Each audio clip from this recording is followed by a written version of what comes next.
Bine v-am găsit, dragii mei din Zodia Gemeni, oriunde v-ați afla.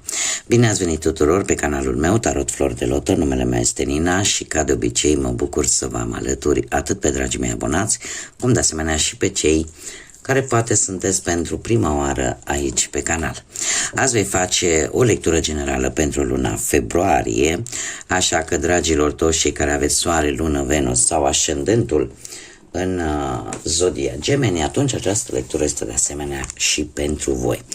Desigur, dragii mei, un aspect important de care întotdeauna vă rog să țineți cont, și anume faptul că voi sunteți cei care vă construiți propriul viitor, așa că vă rog din suflet să luați decât acele mesaje care rezonează cu voi, iar restul lăsați-le să zboare în univers, pentru că sigur sunt pentru alte energii, alte persoane care într-o mai mică sau mai mare măsură au o legătură cu Zodia Gemeni. Și așa cum v-am obișnuit, mai ales cei care deja mă urmăriți de ceva vreme, vom scoate câte o carte din acest minunat oracol al frunzelor de ceai pentru fiecare săptămână a lunii. Și haideți să vedem ce avem aici. Avem prima săptămână din februarie, avem vulpea. Vulpea care îmi vorbește de istețime, ceea ce nu vă lipsește, de inteligență, de planificare și mai ales pentru cei care aveți poate propria voastră afacere, se pare că vă veți folosi scuțința, inteligența, istețimea și viclenia în a rezolva o anumită problemă, fie ea de afaceri sau de altă natură. A doua săptămână vine cu mici discordii, mici certuri, mici, ca să zic așa, discuții la nivel de prieteni sau cu anumite persoane din familie. A treia săptămână vine cu urechea care ne vorbește de vești bune. Urechile voastre vor auzi niște vești bune din a treia săptămână. Totuși veți descoperi probabil în ultima săptămână din februarie avem șobolanul care îmi spune că cineva lucrează împotriva sau pe la spatele vostru. Da? Deci vine cu atenționare. Acum trebuie să vă spun, așa cum am spus și la celelalte zodii, așa pe scurt, faptul că în ultima săptămână din februarie vom avea planeta Mercur, planeta Mercur care vă și patronează pe voi, dragilor, care se va alinia acestei salbe de planete pe care deja le-am avut încă din ianuarie. Cele 6 planete aliniate, se mai adaugă și Mercur pe 28 februarie, așa că nu mă miră faptul că posibil să descoperiți că într-adevăr cineva lucrează împotriva voastră sau pe la spatele vostru să vă facă rău. Așa că și mai ales după ce vedem aici că voi veți avea niște vești tare bune, așa că poate să fie cineva invidios, gelos pe voi. Da? Așa că un pic de atenție, mai ales că acest Mercur care vine aduce, ca să zic așa, foarte multe gânduri, foarte multe comunicări și în special se pare că poți vedea lucruri pe care înainte parcă nu le puteai vedea, așa că vei descoperi cine este această energie care are ceva așa, stă ca un ghimpe în coasta voastră. Haideți să vedem pentru viața profesională, ce vine pentru voi, dragilor, pe planul ăsta al muncii. Și avem steaua, lumea și un 2 de cupe. Dragilor, într-un trecut recent, aș spune că ați avut parte ori de o posibilă avansare, ori ați obținut un job foarte bun, e ca și cum ceea ce voi v-ați dorit vi s-a împlinit. Sau poate pur și simplu s-a întâmplat ceva la nivel profesional care pe voi v-a făcut să vă recuperați cumva încrederea în voi înșivă. În prezent avem lumea care îmi vorbește de călătorii. Posibil unii dintre voi chiar în acest moment, sau poate acum, recent, foarte recent, a trebuit să plecați într-o călătorie relaționată cu munca în străinătate, da, la distanță mare, sau pur și simplu în sfârșit vezi și tu rezultate bune din punctul ăsta de vedere al muncii, al carierei voastre, da? Sau al propriei afaceri. Dar în special ne vorbește de călătorii în străinătate pentru muncă. Poate să mai însemne de asemenea închidere de etape pe planul ăsta al carierei și contactul cu străinătatea, de asemenea, iară poate apărea, cum mai ne poate vorbi și de o mutare, o schimbare de locație care să aibă un rezultat tare pozitiv în ceea ce privește munca. În luna lui februarie avem un 2 de cupe, este o carte foarte pozitivă, atât pe plan sentimental, dar acum discutăm de partea profesională, care îmi spune că vei fi apreciat, vei fi valorat acolo unde îți desfășori activitatea sau poate pur și simplu în sfârșit găsești ceva, un job foarte benefic pentru tine. Așa că ne poate vorbi de o conexiune foarte pozitivă și cumva încet parcă îți recâștigi echilibru din punctul ăsta de vedere profesional. Haideți să vedem cu banii cum stați, dragii mei. Oh, ce interesant, avem un as de cupe.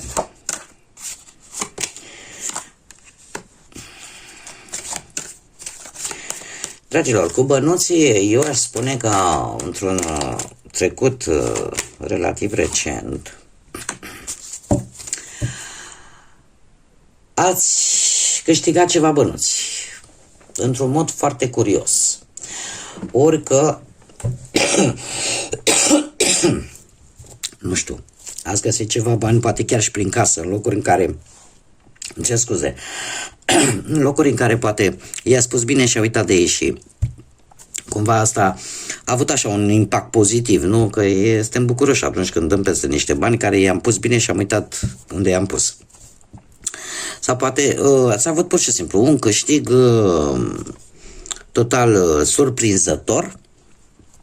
În momentul de față avem un 3 de monede, care pe partea banilor îmi spune că recompense vor veni și aveți parte de recompense în urma unei munci depuse.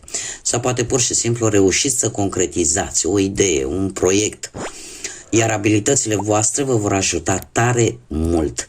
Chiar dacă această idee, acest proiect va necesita și ajutorul altor persoane.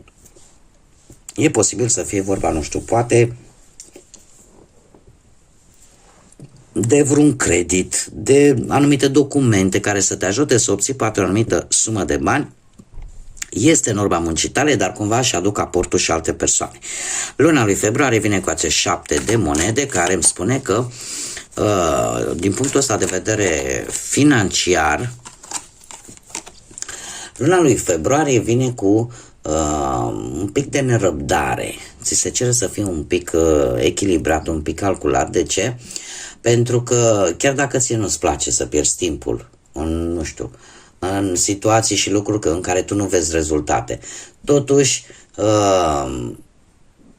trebuie să fii un pic mai econom, să ai mai multă răbdare în ceea ce tu poate vei începe sau ai început deja, pentru că rezultate bune vor veni din punctul ăsta de vedere financiar, doar că este nevoie de puțintică răbdare, vorba lui Caragiale. Uite că a ieșit și cu rimă. Dar nu vă grăbiți, pentru că lucrurile, știți cum e, ca și pâinea cea mai bună e atunci când o lași la dospit, timpul de care are nevoie. Haideți să vedem pe partea asta a dragostei pentru cei care sunteți deja într-o relație. Cum stați cu dragostea, dragii mei? Din păcate se pare că unii dintre voi nu stă chiar bine. De ce? Dragii mei,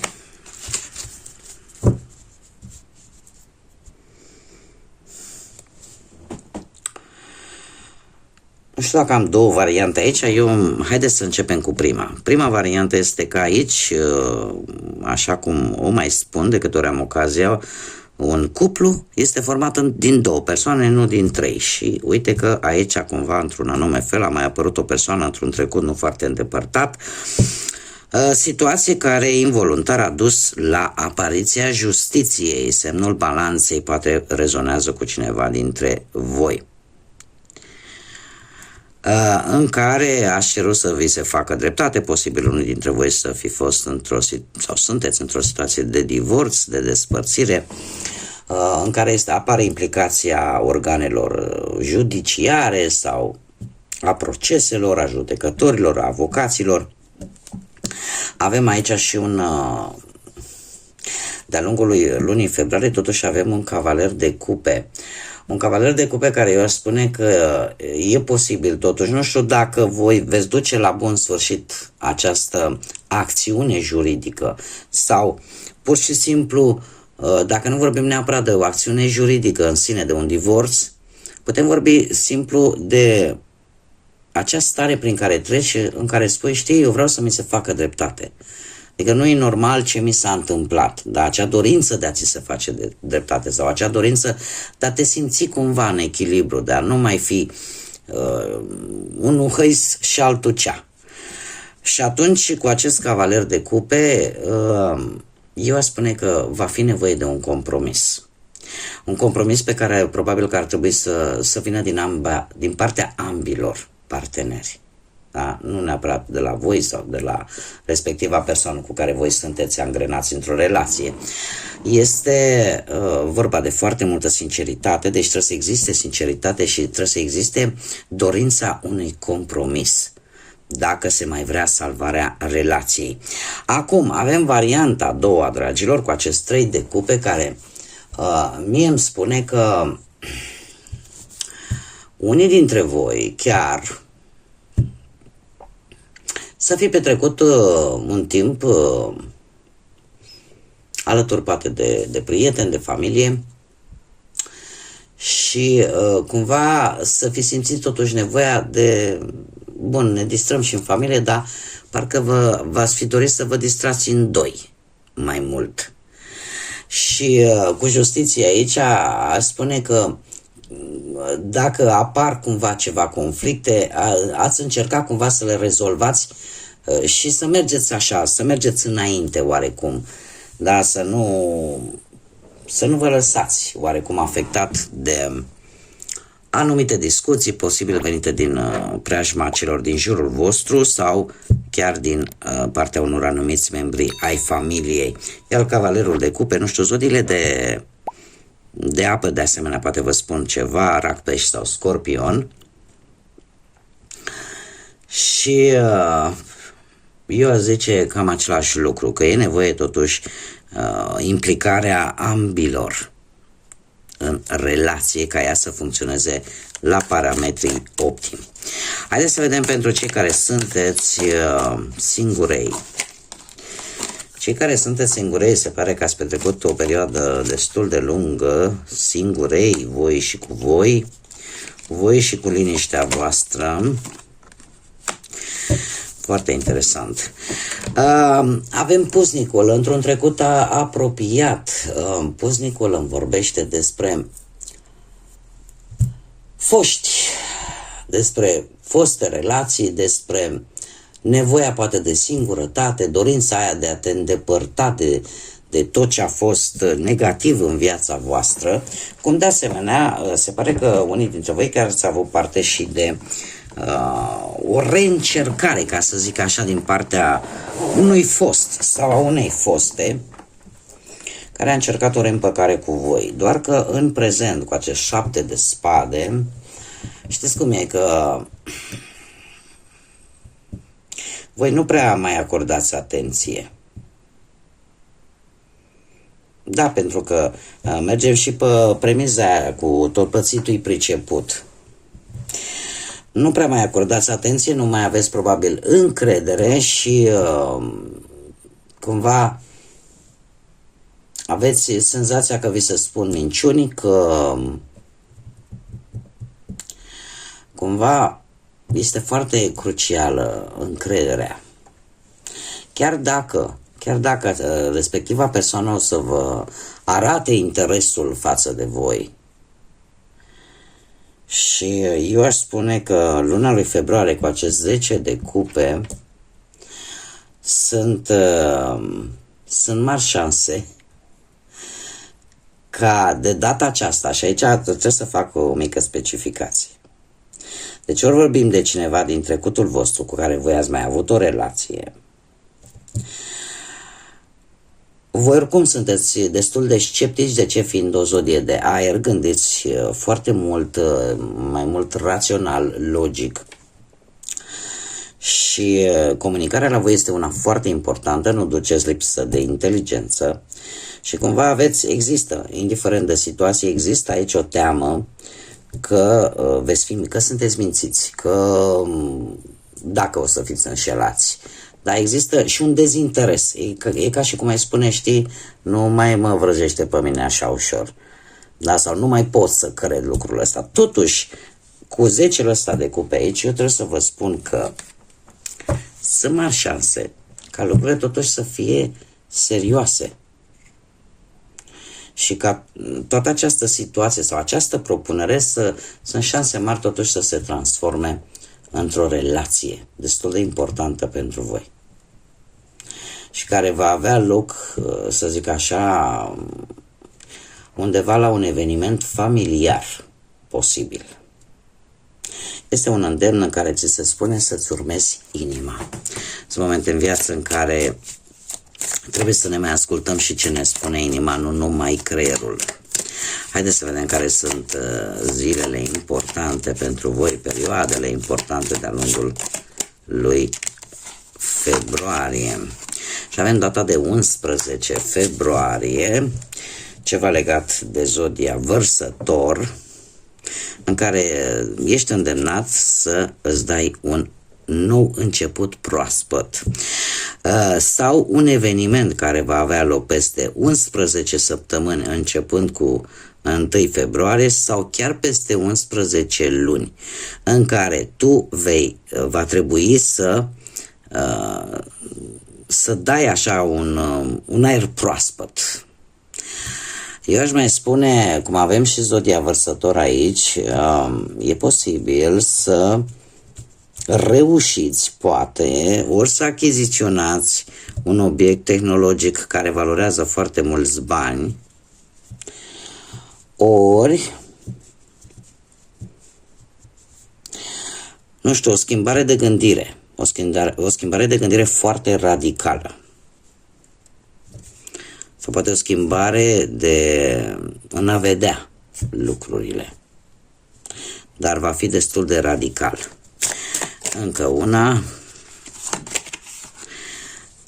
Ce să zici?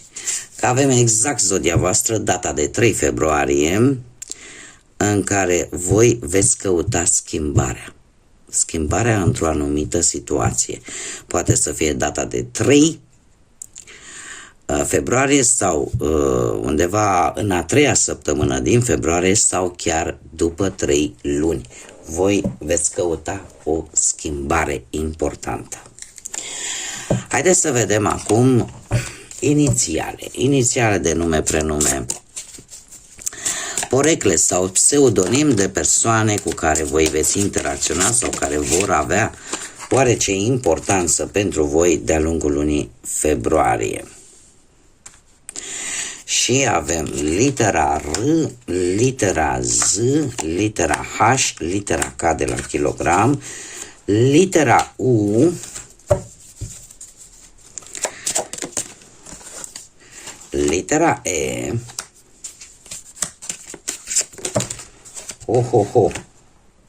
le las decât pe cele care s-au întors. Ia să vedem. Avem litera X, litera P, litera S și litera M. Da? Inițiale de nume, prenume, persoane, de persoane cu care voi veți putea interacționa sau care vor avea o conotație importantă pentru voi, cum de asemenea vă puteți regăsi chiar și inițialele voastre. Asta însemnând că sigur un mesaj din această lectură este pentru voi. Ca și zodii avem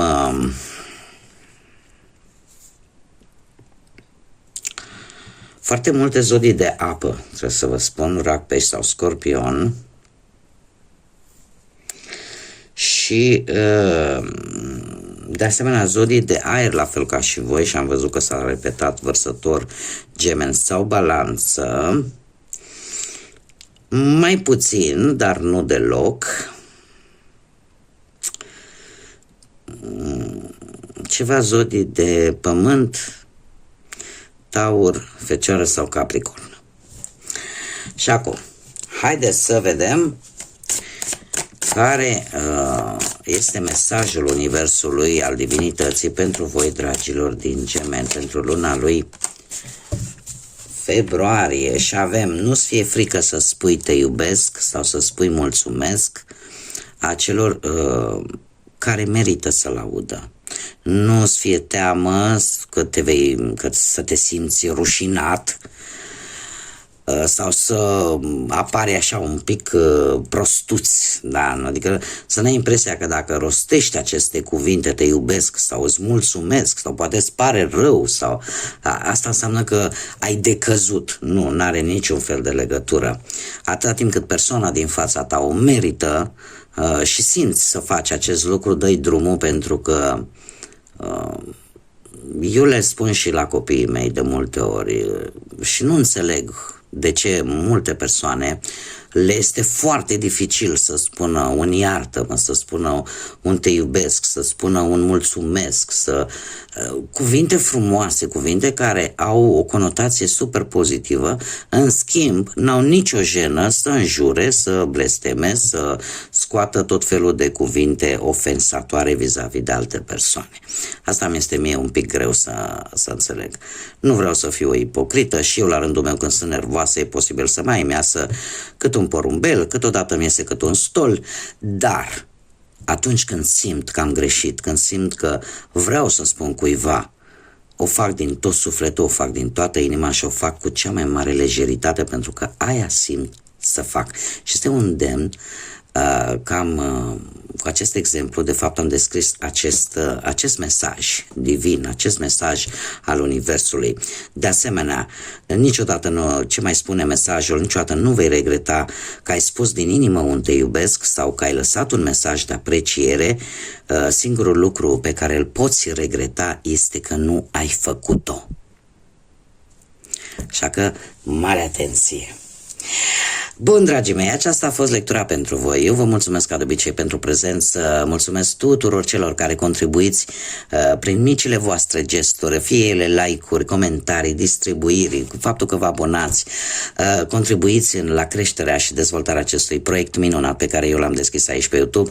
Invit desigur pe toți cei care încă nu v-ați abonat, eu vă aștept cu mare drag să o faceți, este gratuit, cum de asemenea aștept în continuare sprijinul vostru prin intermediul like-urilor, distribuirilor și comentariilor voastre. Până data viitoare, când ne vom reîntâlni, să aveți un februarie plin de multă energie pozitivă, plin de lumină în suflete și în gânduri și plin de multă înțelepciune. Așa că până la o nouă lectură, ca de obicei, să fiți iubiți, dragilor!